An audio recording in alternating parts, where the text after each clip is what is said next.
Hello everyone, सम्पूर्णलाई एजे स्पोर्ट्समा स्वागत छ। के तपाईँहरूले आज ब्राजिल र मोरोक्को बिचको म्याच हेर्नुभयो त? यदि हेर्नुभएको छैन भने यो भिडियो अन्तिमसम्म हेरेर साथ सपोर्ट गरिदिनुहोला। आज म मोरोक्को र ब्राजिल बिचको म्याचको रिभ्यू दिन गइरहेको छु।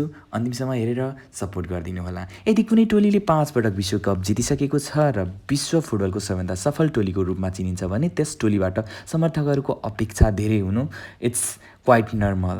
ब्राजिलको नाम सुन्नासाथ आकर्षक फुटबल, आक्रामक खेल र उत्कृष्ट नतिजाको कल्पना गर्न सकिन्छ।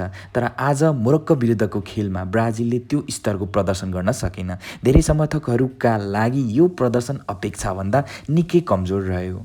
खेलको सुरुवातदेखि नै मोरोक्को आत्मविश्वासका साथ मैदानमा उत्रिएको देखिन्थ्यो। उनीहरूले ब्राजिललाई दबावमा राख्दै लगातार अवसर सिर्जना गरे। त्यसको परिणामस्वरूप इस्माइल सेबारीले गोल गर्दै मोरोक्कोलाई अग्रता दिलाए। यो गोल केवल एउटा गोल मात्र थिएन, यसले मोरोक्कोको खेलमा रहेको प्लानिङ र आत्मविश्वास पनि देखायो। केही वर्ष अघिसम्म अन्डरडग टोलीको रूपमा हेरिने मोरोक्को आज विश्व फुटबलका बलिया राष्ट्रहरूमध्ये एक बन्दै गएको छ भन्ने कुरा फेरि प्रमाणित भएको छ।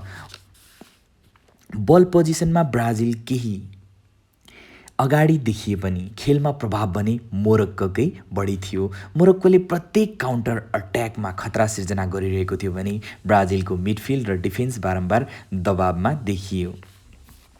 खेलको क्रममा ब्राजिलले भिनिसियसको व्यक्तिगत ब्रिलियन्सका कारण बराबरी गोल फर्काउन सफल भयो र अन्ततः 1 अङ्क लिएर खेल समाप्त गर्यो। तर यो बराबरी ब्राजिलका समर्थकहरूका लागि जित जस्तो महसुस भने दिन सकिन, किनकि टोलीको समग्र प्रदर्शनले अझै धेरै सुधार आवश्यक रहेको सङ्केत गर्दछ।